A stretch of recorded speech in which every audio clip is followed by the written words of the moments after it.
Assalamualaikum warahmatullahi wabarakatuh. Izin memperkenalkan diri, saya Zakia Tabita Hadi dengan NIM 20106111169 dari mata kuliah Hukum Kepailitan kelas B akan menjelaskan materi pertemuan 9 sampai 15. Dimulai dari materi pertemuan 9 yaitu pencocokan piutang. Pencocokan piutang dimaksudkan untuk melakukan pencocokan mengenai utang debitor atau piutang kreditor. Pencocokan dimaksudkan baik mengenai kedudukan kreditor, pengakuan sebagai kreditor, maupun mengenai besarnya piutang. Pencocokan piutang diatur dalam pasal 113 sampai dengan pasal 143 dalam Undang-Undang Kepailitan PKPU.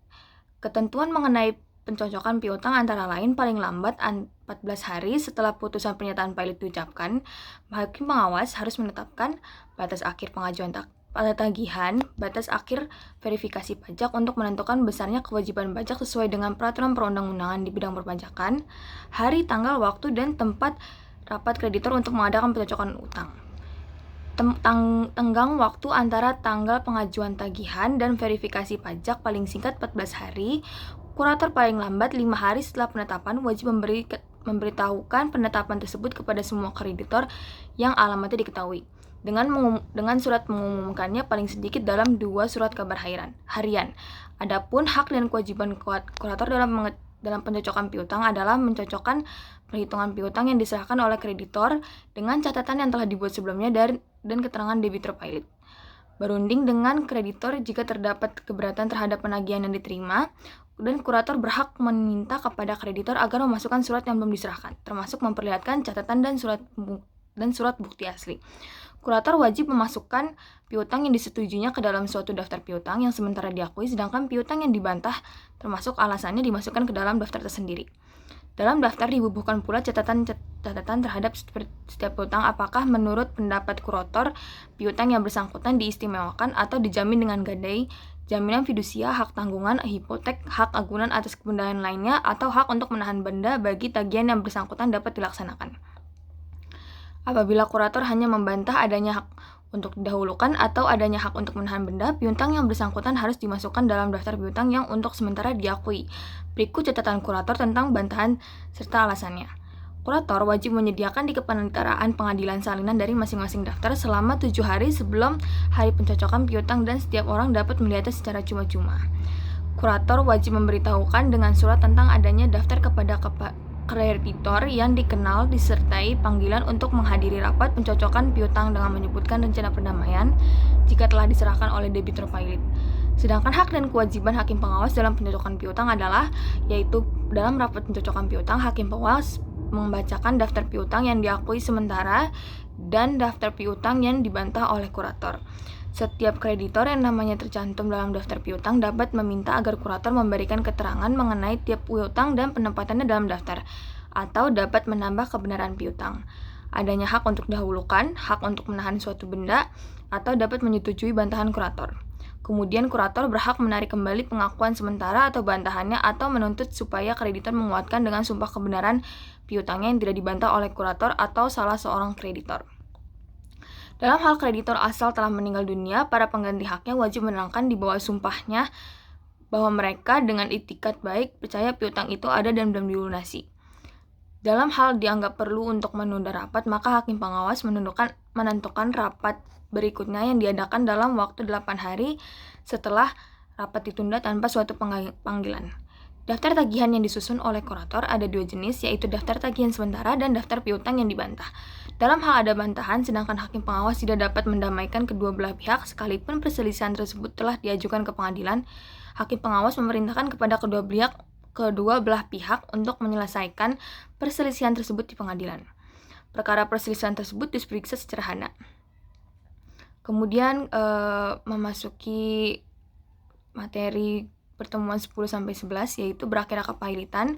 Ada perdamaian, kepailitan yang mana perdamaian atau akord diartikan sebagai suatu perjanjian antara si pailit dengan para kreditor di mana diadakan suatu ketentuan bahwa si pailit dengan membayar sesuatu persentase tertentu dari utangnya ia akan dibebaskan untuk membayar sisanya. Pihak yang dapat menawarkan adalah debitur dalam rangka PKPU sebelum debitur dinyatakan pailit oleh pengadilan dan debitur setelah debitur dinyatakan pailit oleh pengadilan niaga. Perdamaian diajukan paling lambat 8 hari sebelum rapat verifikasi. Dan jika damai diterima damai dapat diterima jika lebih dari setengah kreditor konkuren yang hadir dalam rapat setuju. Sekalipun rapat perdamaian telah disetujui oleh kreditor, rencana perdamaian masih harus diajukan ke pengadilan niaga agar dapat disahkan atau ditolak. Pengadilan wajib dapat menolak pengesahan perdamaian jika harta debitur jauh lebih besar dari yang disetujui dalam perdamaian. Pelaksanaan tidak cukup terjamin adanya persengkongkolan kreditor. Jika putusan pilot sudah dijatuhkan, debitur dapat menawarkan perdamaian jika mayoritas kreditur tidak setuju atas putusan tersebut karena tidak diminta persetujuannya atau tidak dipanggil oleh pengadilan. Jika debitur tidak menawarkan perdamaian atau perdamaian ditolak, maka langkah selanjutnya adalah insolvensi. Insolvensi dalam kepailitan yaitu apabila tidak tercapainya perdamaian, maka akan dilakukan suatu pemberesan harta pailit. Dalam arti lain, harta pailit dalam keadaan tidak mampu lagi untuk membayar utangnya. Kurator akan mengadakan pemberesan dan menjual harta pailit baik secara lelang ataupun di bawah tangan. Dan hasil penjualan ini ditambah dengan penagihan piutang, dikurangi biaya pailit dan utang harta pailitan, kemudian dibagikan ke kreditor. Setelah harta pailitan ini dianggap cukup membayar hutang debitur pailit kepada krediturnya, maka langkah selanjutnya adalah rehabilitasi. Rehabilitasi yaitu pemulihan status debitur pailit menjadi subjek hukum penuh atas harta kekayaannya. Adapun syarat rehabilitasi adalah, pertama, debitur pailit harus membayar semua utangnya kepada krediturnya dengan dibuktikan surat tanda bukti pelunasan dari para kreditor. Kedua, permohonan rehabilitasi yang diumumkan selama 2 bulan melalui 2 harian surat kabar yang ditunjuk oleh pengadilan. Ketiga, putusan pengadilan mengenai diterima atau ditolaknya rehabilitasi merupakan putusan final. Memasuki materi pertemuan 12-13 yaitu PKPU atau penundaan kewajiban pembayaran utang adalah pemberian waktu bagi debitur untuk tidak melakukan pembayaran kepada kreditur dengan tujuan agar dapat menyusun proposal perdamaian untuk restrukturasi utang kepada kreditur. Perbedaan antara PKPU dan kepailitan adalah PKPU proses negosiasi antara debitur dan kreditur sesuai dengan waktu yang ditetapkan pengadilan. Sedangkan pailit adalah jika debitur sudah dinyatakan tak bisa membayar kewajibannya sebagai kreditur. Kewajibannya kepada kreditur. Ke pihak yang dapat mengajukan permohonan PKPU menurut pasal 2 Undang-Undang Kepailitan dan PKPU adalah 1. Debitur, 2. Kreditur, 3. Kejaksaan untuk kepentingan umum, 4. BI terhadap debitur bank, 5. Menteri Keuangan terhadap debitur BUMN, OJK terhadap debitur perusahaan efek, bursa efek, dan lembaga clearing serta lembaga penjaminan dan lembaga penyelesaian. 7. OJK terhadap debitur dana pensiun. Pengurus dalam PKPU adalah orang yang ditunjuk oleh pengadilan untuk melakukan pengurusan atas kekayaan dan utang-utang. Tanpa persetujuan pengurus, debitur tidak bisa melakukan tindakan kepengurusan atau kepemilikan atas seluruh atau sebagian hartanya. Adapun beberapa wewenang pengurus yaitu meminta hakim pengawas untuk mendengarkan atau memerintahkan pemeriksaan oleh ahli untuk menjelaskan keadaan yang bersangkutan dengan PKPU. Kemudian bersama debitur melakukan pengurusan atas harta debitur. 3. Ada melakukan segala sesuatu yang diperlukan untuk memastikan agar harta debitur tidak dirugikan karena tindakan debitur.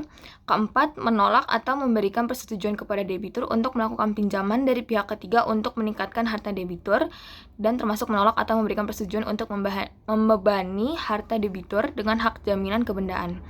Kemudian memastikan agar tindakan eksekusi yang telah dimulai untuk pelunasan utang ditangguhkan serta memastikan agar debitur dilepaskan dari sandera segera setelah diperolehnya putusan PKPU tetap atau sementara atau setelah pengesahan perdamaian dan memperoleh kekuatan hukum tetap, dan apabila jika diperlukan pengurus dapat meminta agar diangkat sita yang telah ditetapkan atas harta debitur.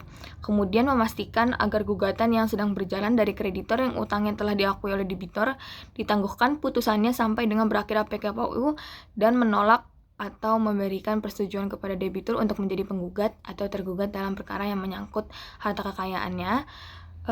Kemudian ada memastikan mengenai dilanjutkannya atau diberhentikannya pembayaran utang yang telah berjalan sebelum berlangsungnya PKPU. Kemudian memastikan dapat atau tidaknya dilakukan perjumpaan utang piutang dari perbuatan hukum yang terjadi sebelum PKPU. Kemudian ada memastikan dapat atau tidaknya dilanjutkan suatu perjanjian timbal balik yang belum atau baru sebagian dipenuhi, serta memastikan hapusnya perjanjian timbal balik tersebut. Kemudian ada memastikan untuk melanjutkan atau menghentikan suatu perjanjian sewa atau suatu benda yang timbul sebelum putusan PKPU diucapkan. Kemudian memberikan persetujuan atau tidaknya kepada debitur untuk melakukan pemutusan hubungan kerja dengan karyawannya. Lalu memastikan mengenai pemenuhan perikatan yang terbit sebelum putusan PKPU, dan memberikan laporan kepada hakim pengawas untuk dapat mengakhiri PKPU. Pengurus diberikan wewenang untuk mengajukan permohonan pengakhiran ke PKPU dalam hal debitur selama PKPU beritikat buruk dalam melakukan pengurusan terhadap hartanya, atau selama PKPU keadaan harta debitur tidak lagi memungkinkan untuk melanjutkannya PKPU. Adapun dalam prosedur pengajuan PKPU, permohonan diajukan kepada ketua pengadilan. Setelah permohonan didaftarkan, pengadilan mempelajari dan menetapkan hari sidang. Lalu dalam sidang dilakukan pengecekan legalitas hukum dan penyerahan alat bukti yang berakhir dengan pembacaan putusan oleh majelis hakim. Ada 2 jenis PKPU, yaitu yang pertama PKPU sementara. PKPU ini merupakan pendahuluan yang akan diberikan oleh pengadilan niaga ketika adanya permohonan PKPU. Permohonan tersebut bisa diajukan oleh kreditor atau debitur sendiri.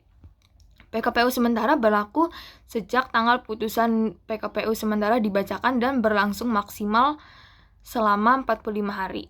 Nah, kemudian ada PKPU tetap yang tidak ditetapkan dalam jangka waktu 45 hari, maka debitur dinyatakan pailit. Jika PKPU tetap disetujui, maka penundaannya tidak boleh lebih dari 270 hari setelah putusan diucapkan. Biasanya permohonan PKPU ini dilakukan dengan 2 motif, yaitu pertama, ada debitur ingin merestrukturasi utangnya, atau kedua, sebagai perlawanan terhadap permohonan pailit dari kreditor. Karena berdasarkan pasal 229 ayat Pasal 229 Undang-Undang Kepailitan, jika permohonan pailit dan PKPU diperiksa di waktu yang sama, maka permohonan PKPU diputus lebih dahulu dibandingkan pailit.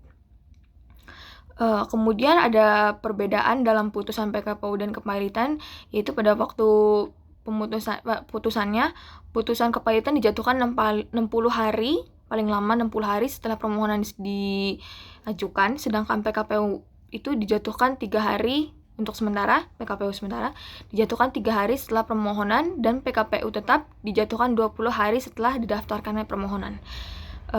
Kemudian PKPU dapat diakhiri atas permintaan hakim pengawas, 1 atau lebih kreditor atas prakarsa pengadilan niaga beralasan selama berlangsungnya PKPU debitur beritikat buruk dalam mengurus hartanya, debitur mencoba merugikan kreditur, debitur melakukan pelanggaran ketentuan pasal 240, kemudian debitur lalai melaksanakan tindakan yang diwajibkan kepadanya oleh pengadilan saat atau setelah penundaan kewajiban pembayaran hutang, diberikan atau lalai melaksanakan tindakan yang disyaratkan oleh pengurus demi kepentingan harta debitur.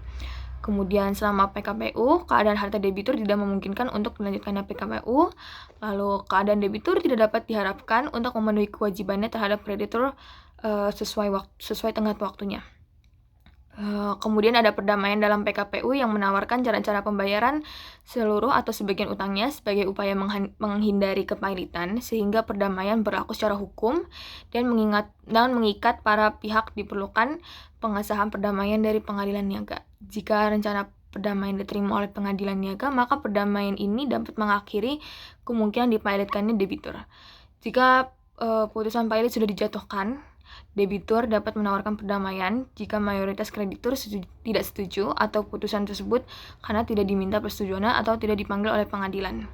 Kemudian memasuki contoh kasus, yaitu saya mengambil dari kasus kepailitan PT Nyonya Menir yang berdasarkan putusan nomor 1397 kepailitan Perdata Khusus Pailit (2017), perusahaan tersebut dinyatakan pailit. Sebelum putusan kasasi tersebut dijatuhkan, pihak kreditor yaitu PT Citra Sastra Grafika yang kita singkat menjadi PT CSG, kemudian ada Hendriatno Bambang Santoso, dan PT Nata Meridiam Investara yang kita singkat menjadi PT NMI, yang kreditor ini mengajukan permohonan PKPU terhadap pihak debitur sesuai dengan pasal 22 ayat 1, dan setelah itu pihak debitor yaitu PT Nyonya Menir yang diwakili oleh Direktur Utama mengajukan proposal perdamaian dengan pihak kreditor dalam proses PKPU tersebut. Yang hal ini sudah sesuai dengan pasal 265 dan disetujui oleh sebanyak 35 kreditur yang sudah sesuai dengan pasal 281 ayat 1 yang berisi setengah dari jumlah kreditor yang hadir atau hak yang diakui, maka perdamaian tersebut dapat disahkan. Sehingga jika kita menimbang dari pasal tersebut dan prinsip-prinsip seperti prinsip pari passu pro rate parte dan prinsip structured creditors, maka rencana perdamaian ini disahkan oleh majelis hakim pemeriksa perkara pengadilan niaga pada Pengadilan Negeri Semarang dan disebut perjanjian perdamaian atau dinamakan putusan homologasi pada tanggal 1 Juni 2015. Kemudian salah satu kreditor yaitu Hendrianto Bambang Santoso sebagai salah satu kreditor yang ikut dalam perjanjian perdamaian tersebut melakukan permohonan pembantalan perjanjian perdamaian atau putusan homologasi terhadap PT Nyonya Menir karena PT Nyonya Menir tidak membayar cicilan sesuai dengan yang ditetapkan dalam putusan homologasi sebesar 7.040.970.500 rupiah. PT Nyonya Menir telah menyerahkan 10 lembar cek yang tidak dapat dicairkan karena rekeningnya sudah ditutup, dan sebagian biliet giro yang diberikan juga ditolak oleh bank penerbit dengan alasan saldo tidak mencukupi. Sehingga berdasarkan alasan tersebut, Hendrianto Bambang Santoso menilai PT Nyonya Menir telah lalai memenuhi putusan homologasi dan meminta kepada Pengadilan Niaga Semarang untuk membatalkan putusan perdamaian atau homologasi tersebut. Jika kita lihat dari alasan-alasan ini, sebenarnya alasan ini sudah memenuhi syarat untuk pembatalan perdamaian karena sebagaimana dalam pasal 170 Undang-Undang Kepailitan dan pasal 171 yaitu berlakunya mutatis mutandis terhadap pembatalan perdamaian, sehingga dalam putusan pengadilan yang membatalkan perdamaian debitur harus dinyatakan pailit sebagaimana yang dimaksud dalam pasal 291 ayat 2, tetapi ada kewenangan yang tidak dipakai oleh majelis hakim di sini, yaitu menurut pasal 170 ayat 3 yang berbunyi pengadilan berwenang memberikan kelonggaran kepada debitur untuk memenuhi kewajibannya paling lama 30 hari. Hakim mengabaikan hal ini dengan alasan bukti lalai debitur itu sudah cukup mewakili. Pengadilan Niaga Semarang kemudian menyatakan pembatalan perdamaian dan menyatakan PT Nyonya Menir dalam keadaan pailit dengan segala akibat hukum. Yang dalam hal ini kita dapat menerapkan juga prinsip debt collection, di mana para kreditor dapat meminta PT Nyonya Menir untuk meminta pembayaran piutangnya, sehingga dapat dikatakan putusan tersebut sudah memenuhi aturan-aturan, sudah sesuai dengan aturan-aturan Undang-Undang Nomor 37 Tahun 2004 tentang kepailitan dan PKPU. Kemudian setelah dijatuhinya putusan pailit ini, yang akibat batalnya perdamaian, PT Nyonya Menir melakukan upaya hukum kasasi terhadap Hendrianto Bambang Santoso dengan mengajukan permohonan kasasi, dan dalam hukum acara kepailitan dan PKPU tidak dikenal adanya banding, yaitu hanya ada kasasi dan peninjauan kembali, sehingga dalam permohonan kasasi tersebut PT Nyonya Menir mengajukan keberatan, yaitu salah satunya adalah Judex Fakti. Dalam hal ini Pengadilan Niaga Semarang telah salah menerapkan hukum, yang berarti Pengadilan Niaga Semarang salah dalam menjatuhkan putusan tersebut dan tidak sesuai dengan apa yang seharusnya diterapkan dalam hukum. Nah, kalau melihat dari alasan yang diajukan oleh PT NM ini sebenarnya kurang cocok karena PT Nyonya Menir ini sudah terbukti melakukan manifestasi dengan tidak memenuhi isi putusan homologasi, sehingga PT Nyonya Menir terbukti lalai memenuhi isi perdamaian dan harus dinyatakan pailit.